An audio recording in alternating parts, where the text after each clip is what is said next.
ยำเฮาสองก็ตึกล้อมรักหากัน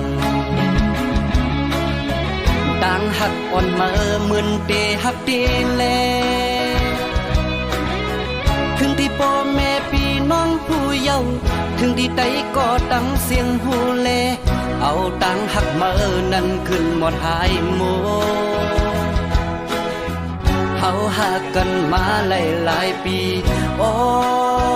มาลืมเยาหือ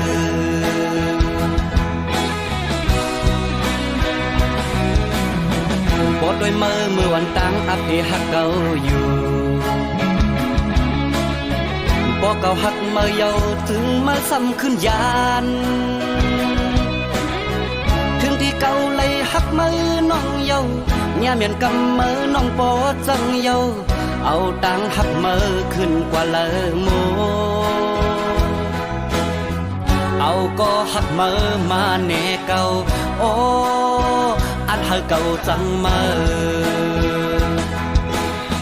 เปมาง่ายต้นตามืออันมืออันลืมเก่ามันตึงหยาบต้นตาใจกบใจตึงหักเยาโอ้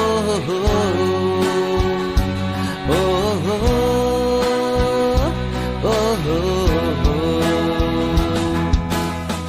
จ่องมือหูมือพองมือโทลัดว่าสายปีหวยมือในมาเฮาดึดขาดกันลาเนื้อใจเก่ายามนั้นสั่นไว้เป็นกำตีว่ากัดหือเก่าจึงซ้ำแตกตีว่าไม่ตัวเก่าจึงซ้ำกัดสั่นนาเก่าเป็นสังอำหูเยาเกิดสั่นงดเยาก็เพื่อเก่าตึกหักมือแลมือสำลักเธอเก่าลืมมือในมันหยาบน้องเอ้ย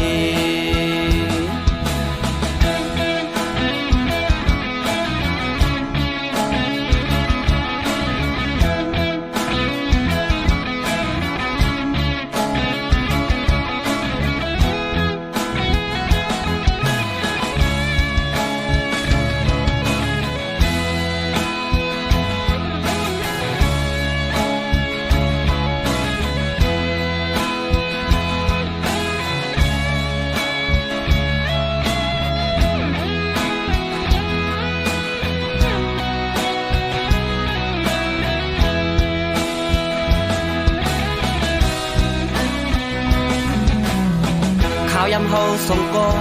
ตึกล้อมรักหากันต่างหักอ่อนมาเหมือนเตหักเตแล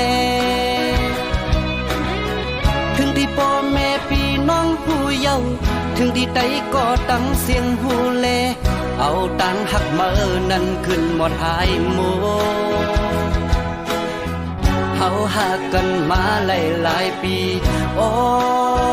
มาลืมเยาหือ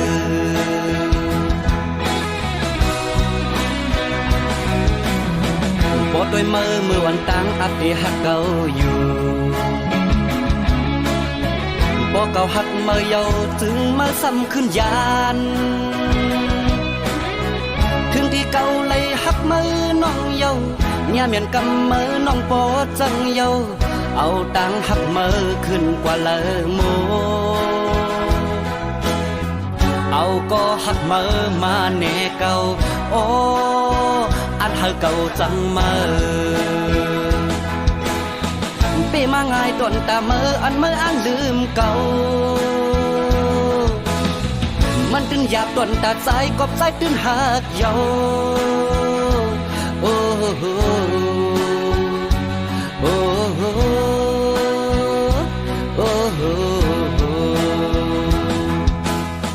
จ่องมือหูมือพองมือโทลัดว่าสายปีหวยมือในมาเฮาดึดขาดกันลาเนื้อใจเก่ายามนั้นสั่นไว้เป็นกำตีว่ากัดหือเก่าจึงซ้ำแตกตีว่าไม่ตัวเก่าจึงซ้ำกัดสั่นนาเก่าเป็นสังอำหูเยาเกิดสั่นงดเยาก็เพื่อเก่าตึกหักมือแลมือสำลักเธอเก่าลืมมือในมันหยาบน้องเอ้ย ก็เพื่อเก่าตึกพักมือแลมือสำลักเธอเก่าลืมมือในมันหยาบน้องเอ้ย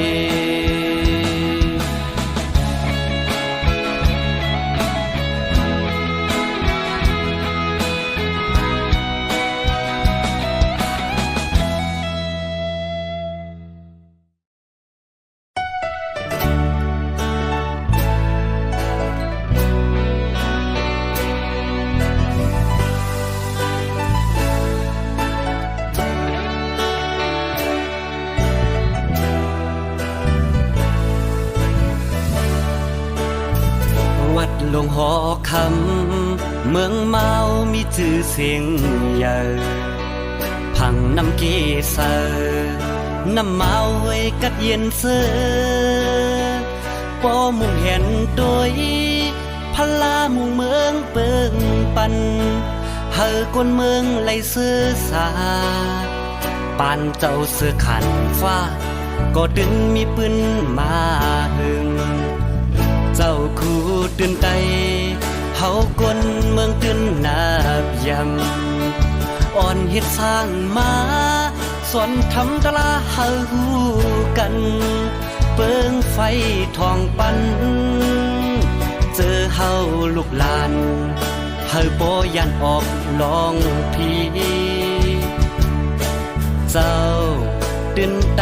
ก่อนจีแน่ย้อนเจิงนั่นแหละจังอ่อนห่มมายุกเอากุ้งมุนเจ้าดึงไตเฮาคาก็เจ้าสอนทำตลาไล่หักจุ่มคู่ป่าเป็นเจ้าดีเกือยำเจ้าคู่ตื่นไตก็เจ้าตึกอ่อนเฮ็ดสร้าง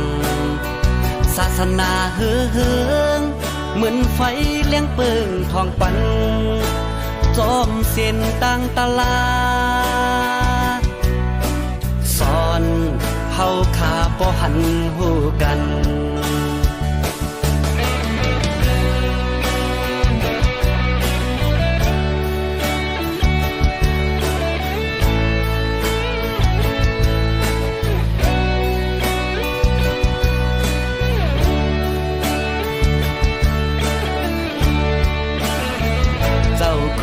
ตื่นใจเฮากนเมืองตื่นนาบยำอ่อนเฮ็ดสร้างมาสวนทำตลาเฮาฮู้กันเปิงไฟทองปันเจอเฮาลูกหลานเฮาบ่ยันออกลองพีเจ้าตื่นใจก่อนจีแน่ย้อนเจิงนั่นแหละจังอ่อนห่มมายุกเอากุ้งมุนเจ้าดึงไตเฮาคาก็เจ้าสอนทำตลาไล่หักจุ่มคู่ป่าเป็นเจ้าดีเกือยำก็เจ้าสอนทำตลาไล่หักจุ่มคู่ป่าเป็นเจ้าดีเกือยำก็เจ้าสอนทำตลาไล่หักจุ่มคู่ป่าเป็นเจ้าดีเกือยำ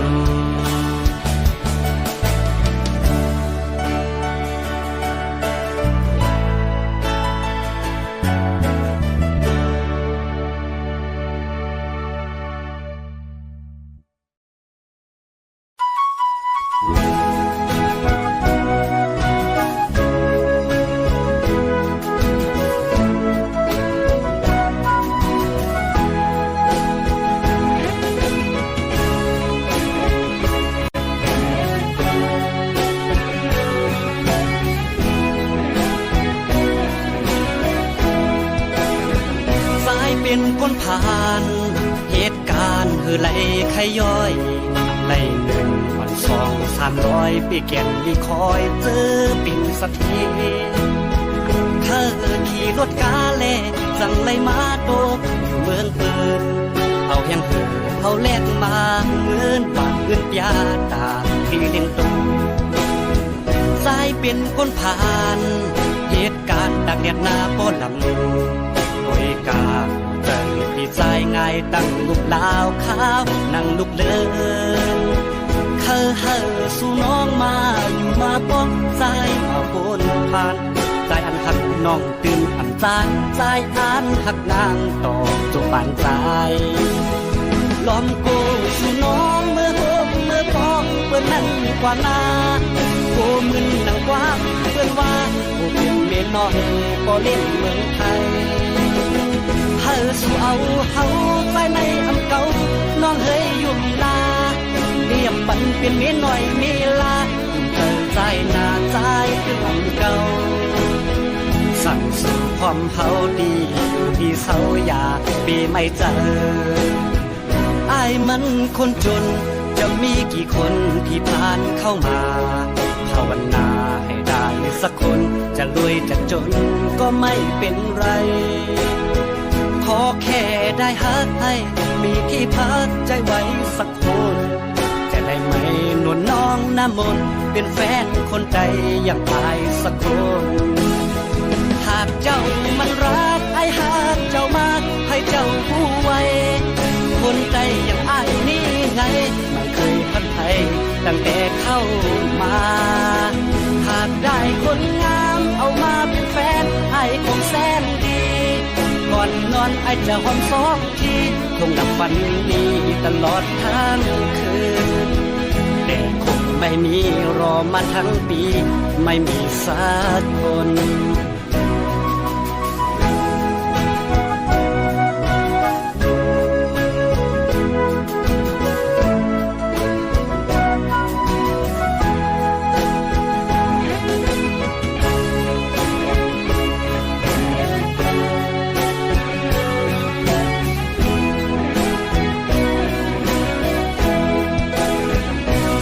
เป็นคนผ่าน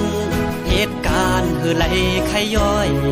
ไหลหนึ่งวันสอง300ปีเก็บลีคอยเจอปิ่นสักทีเธอขี่รถกาเล่จังไรมาโตอยู่เมืองเปินเอาแห่งเอาแลกมาเงินบาทเงินยาตาที่เลี้ยงตูสายเป็นคนผ่านเหตุการณ์ตักแดดหน้าป้อนลำโอยกาใจพี่ชายง่ายตั้งลูกลาวขาวนั่งลูกเลินเฮอสู่น้องมาอยู่มาป้องใจมาบนผ่าน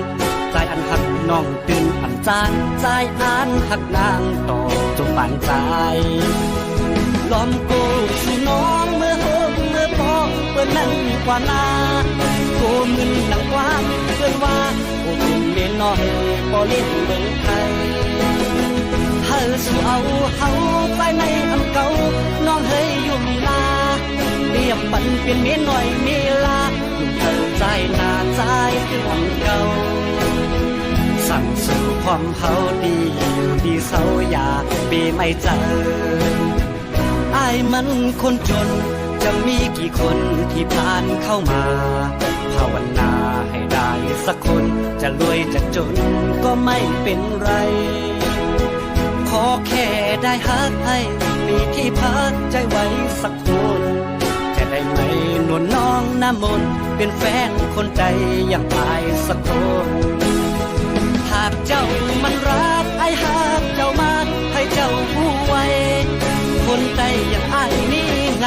ไม่เคยพัดไทยตั้งแต่เข้ามา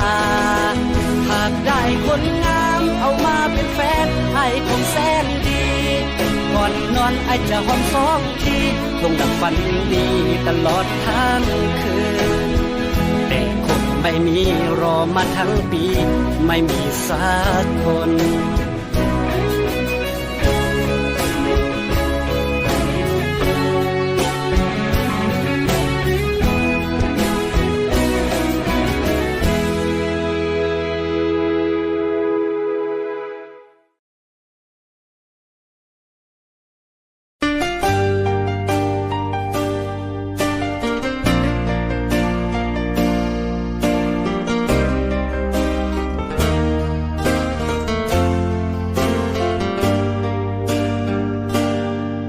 ตรงลินเมืองเคยใหญ่จึงได้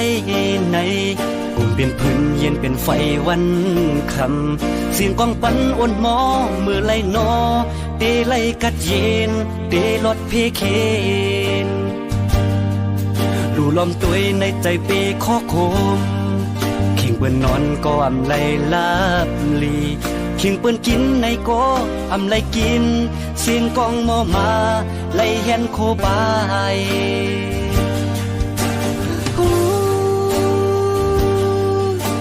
เมืองใดเป็นไฟมือเลอลาในตีไลกาดเย็นเจอเพอเดลุ่มลาแกดแค่กังเพอเดจอยลุ่มลาห่มลมปานสิปานได้กลุ่มไลกินผ่านกลุ่มปลายเพปลายปังตึกเซิงนั้นลู่ล้อมหันปันเฮาตาลุกลานเตมาตั้งนากึดปางตึกลาปานเจ้าฟ้าอุบเปืองวานเมืองมาอำหันเพอคือไหลหักงอกโหถึงปันเฮาในมาเสียงกองปันกูมือกูวันยวนจุ่มศึกนำ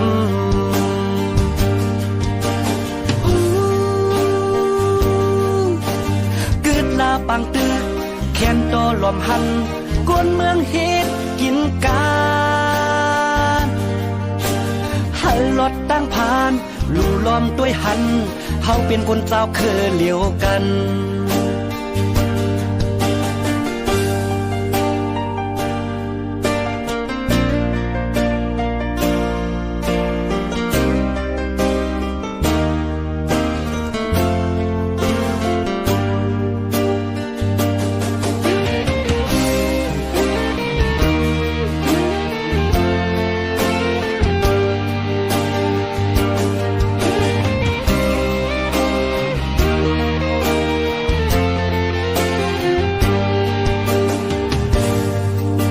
ลินเมืองเคยใหญ่จึงใต้ในกลุ่มเป็นพื้นเย็นเป็นไฟวันคำเสียงกองปันอ่อนหมอมือไล่นอเตไล่กัดเย็นเตลดเพเคนลู่ลำหันในเจอปีข้อโคมเข่งเปิ้นนอนก็อำไลลาบลีเข่งเปิ้นกินในก็อำไลกินเสียงกองมอมาไล่เห็นโคบาย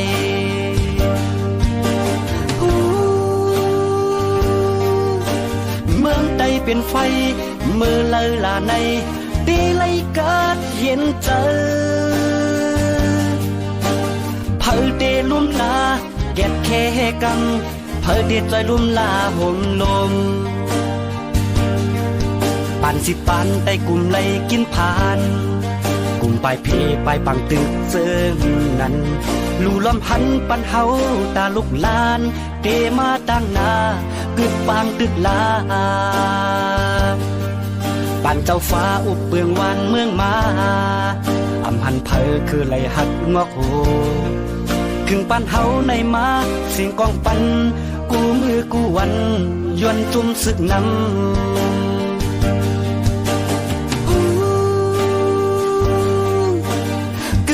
ปังตึกแขนโตลมหันกวนเมืองเฮ็ดกินกานหันรถตั้งผ่านลู่ล้อมด้วยหันเฮาเป็นคนเจ้าเคยเลี้ยวกัน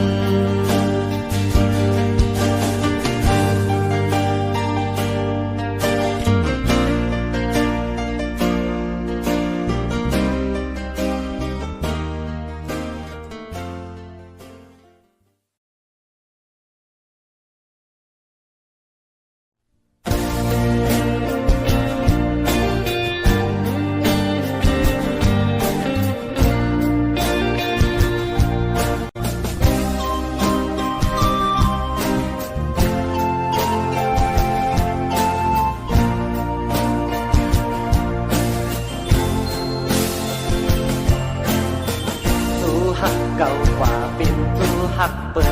นเยาจำเตถึงวันปล่อยออกว่าเปิ้นแต่มีจูมีโจอายหาแต่หูโลหังละตึกเป็นเมาเขาเอาจูหักเอากว่าเป็นเมเล่าเขา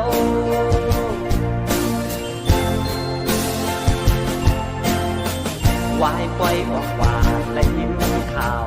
มาเขาได้เฮ็ดปล่อยปากแคบเปิ้นแต่เป็นผู้เป็นเพิ่นอายหาแต่ตึกนั่งเงาเซินปีเยาปีแทนสั่งมีตู้แทนอำปันกว่าเป็นเมเล่าเผา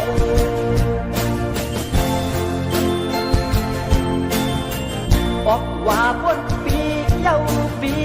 สู้หักก็มีอำมันอำเกินกาไลสิบเปิดแทงปีหน้าปีในแต่สิบอยู่ว่าแทงก็เดียว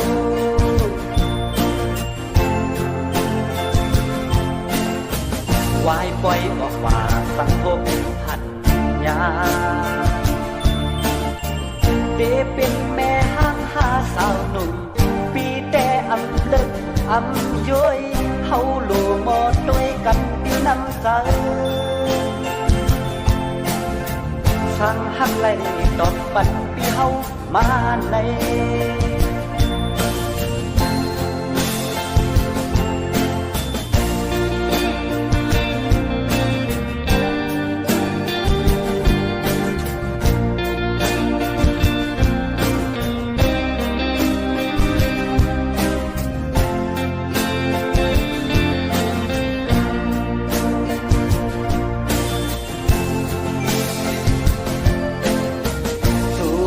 เก่ากว่าเป็นสู้หักเปินเยาจำเตถึงวันปล่อยออกว่าเปิ้นแต่มีจูมีโจอายหาแต่บุญโลหังลักตึกเป็นเมาเขาเอาจูหักเขากว่าเป็นเมเล่าเขา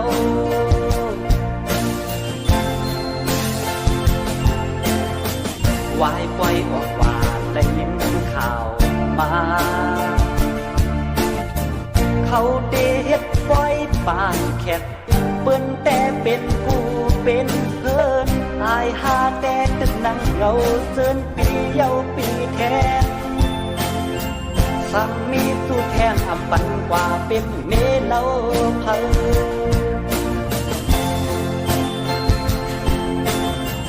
บอกว่าบนปีเยาปีสู้หักก็มีอำมันอำเกินกาไลสิบเปิดแทงปีหน้าปีในแต่สิบอยู่ว่าแทงก็เดียว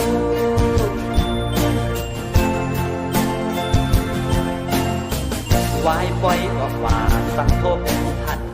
ยา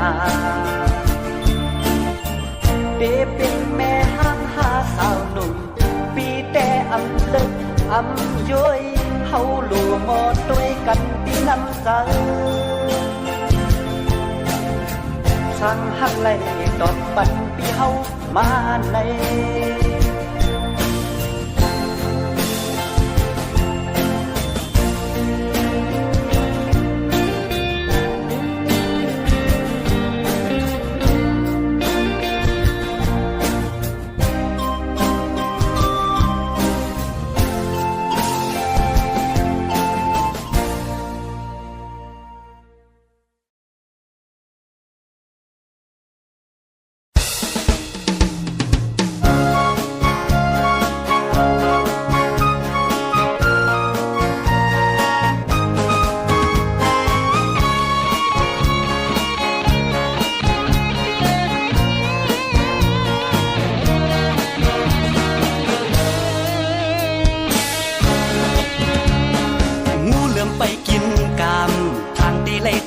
แค่หน้าเจอโกยมองไปล้อมตัว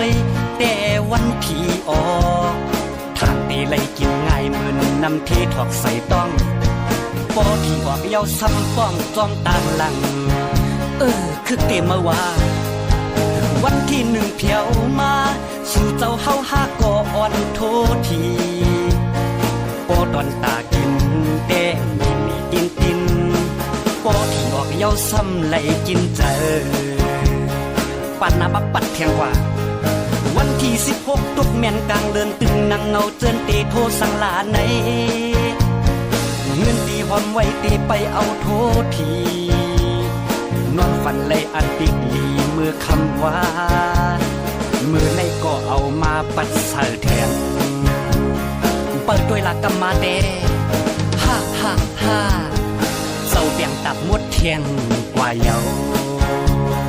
ปีน้ำมือเลเรื่องเงินซุ่มสองลายเจียมยิ่งเจียมใจ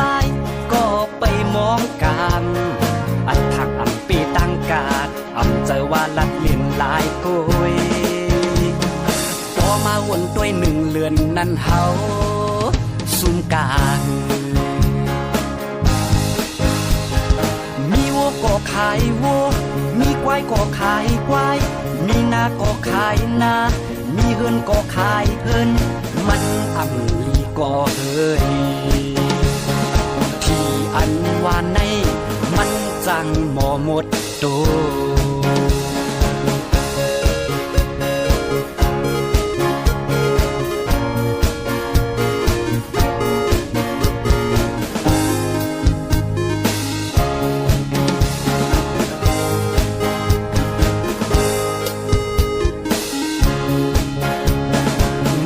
ไปกินกามทางตีไล่จามหนึ่งแค่หน้าเจอโกยมองไปล้อมตัวยแต่วันที่ออกทางตีไล่กินง่ายเหมือนนำที่ถอกใส่ต้องปอที่ออกเย้าซ้ำป้องจอมต่างหลังคือเตมาว่าวันที่หนึ่งเพียวมาสู่เจ้าเฮาหาก่ออ่อนโททีปอดอนตากินแต่มีตินตินโปที่ออกเย้าซ้ำไหลกินเจอปันนาบับปัดเทียงว่าวันที่16ตกแม่นกลางเดินตึงนั่งเงาเจินตีโทสังลาในเงินตีหอมไว้ตีไปเอาโทษทีนอนฝันเลยอันติกลีมือคำว่ามือในก็เอามาปัดใส่แทนเปิดด้วยหลักกรรมาเดฮ่าฮ่าฮ่าเศร้าเดี่ยงตับงดเทียงเฮเย้าปีน้ำมือเลหนึ่งเดินซุ่มสองลายเจียมยิ่งเจียงใจก็ไปมองกันอันทางอ่ำปีตั้งกาดอ่ำเจอว่าลัดเลียนลายกุย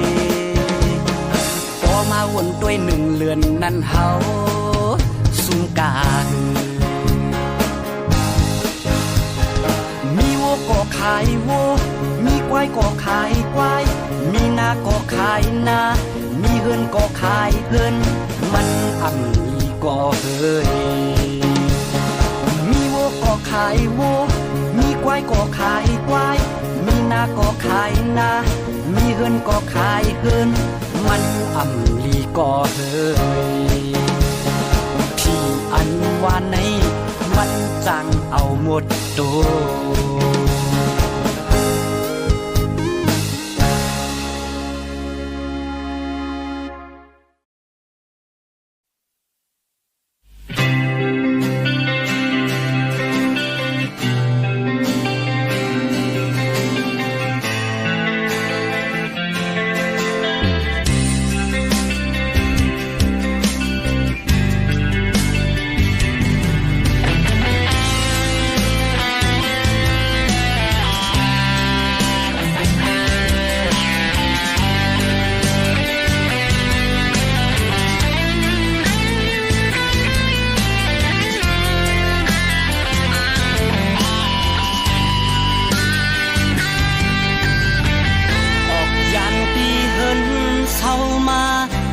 เฮ็ดสึกเนื้อลอยไตแรงย้อนว่าฮักแป้งเจอจาดนาปุ่นตาคือได้ตีสามือนาเขาเจ้าก็ตึกขาดเจอ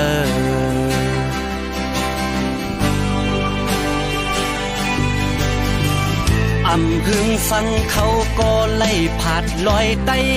แรงขึ้นเมื่อเมืองไตปอดพองย้อนมีตีปองความหมาย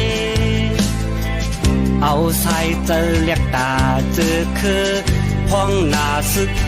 ตึกปอดหอง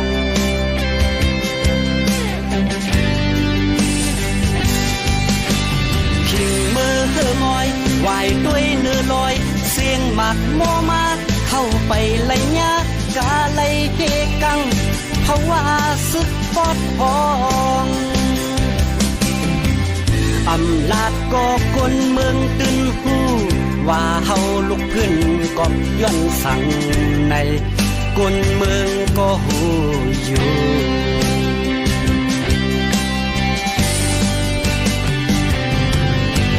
อำอ่านบทถอยสิบขึ้นเนื้อลอยอำไล่ก็อึบอ่านเข้าไปตึกพืชมือปอดห้องแข้งย้อนเฮาเป็นก่อซึกผ่าน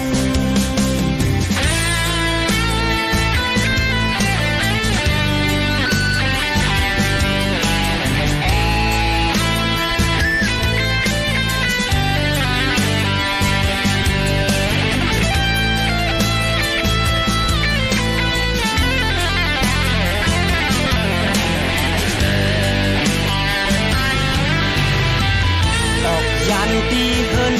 เศร้ามาเฮ็ดสึกเนื้อลอยไตแรงย้อนว่าฮับแป้งเจอจากนาบุญตาคือได้ตีสามือนาเขาเจ้าก็ตึกขาดเจออำหึงฟังเขาก็ไล่ผาดลอยไตแรง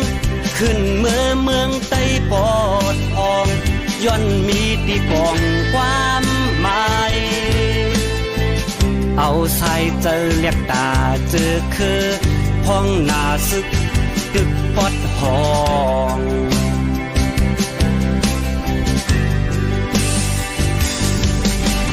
ขิงมือมอยวายด้วยเนื้อลอยเสียงหมากโมมาเข้าไปไล่ยากาไล่เฮกัง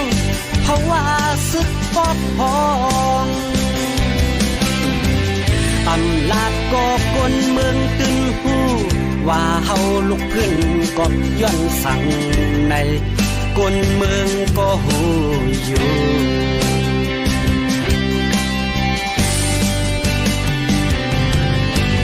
อำอ่านบนถอยสิบขึ้นเนื้อลอยอำไล่ก็อึบอ่านเข้าไปตึกพืชมือปอดห้องแค้นย้อนเฮาเป็นก่อซึกผ่าน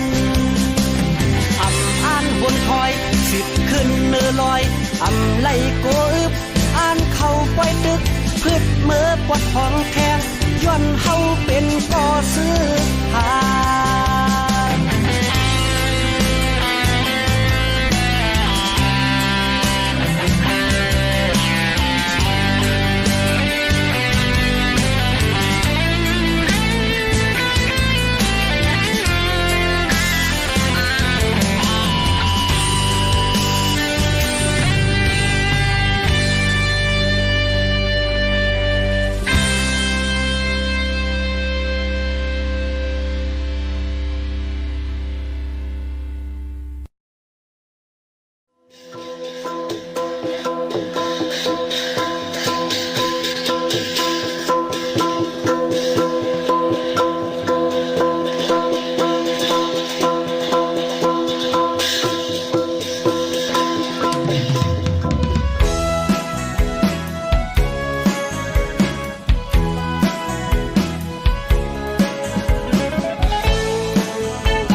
เสื้อสาเฮอมีมังกลากูคิงนายจิมยิงจิมใจเฮาคาเฮอมาสูลืมเขียวเลี้ยงขาวพวกไว้เป็นถุงฟิงเฮามาเจียมเลยเจียมยิงเจียมใจกานุกตัวห่างลีอ่อนเปิลหับตอนเจง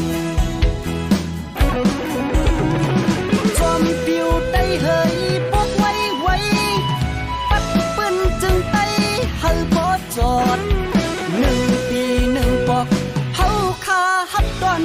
เจงเมื่อซุงเมื่อซุงเมื่อซุงปีเมื่อใดจมปิวได้พบลู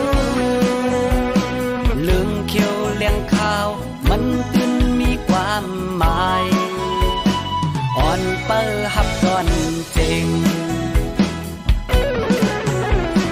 สิเรื่องบอกว่าเฮาฮักศาสนาฟินพุทธะสีเขียวบอกว่าเฮาฮักษาสิมแป้งสภาวะเมืองใต้เฮาสีแหลงบอกว่าเนินเลิศได้ก็ตื่นหักทาน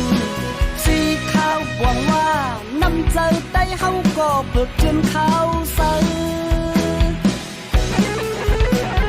มาซุงมาซุงมาซุงปีมาได้จอมปิวได้พบลูอ่อนไปหับตอนเจง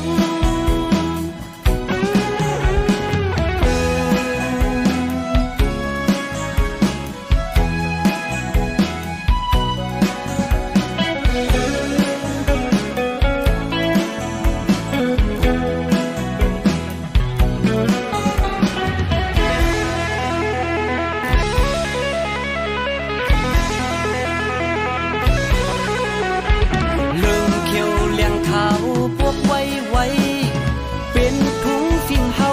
มาเจียมเลยเจียมยิงเจียมใจกานุกโตหางลีอ่อนเปิดหัดตอนเจงจอมปิวได้เฮยปกไว้ไว้ปัดปืนจึงไต้เฮาพอจอด1 ปี 1 ปอกเฮาคาหัดตอนเจงเมื่อซุงเมื่อซุงเมื่อซุงปีเมื่อใดจอมปิวได้พบลูเรื่องเขียวเลี้ยงข้าวมันตื่นมีความหมายอ่อนเปิดหับตอนเจงสิเรื่องบอกว่าเฮาฮักศาสนาฟินพุทธะสีเขียวบอกว่าเฮาฮักษาสิมแป้งสภาวะเมืองใต้เฮาสีแหลงบอกว่าเนินเลิศได้ก็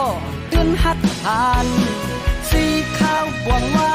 น้ำใจใต้เฮาก็เพิกจนข้าวใส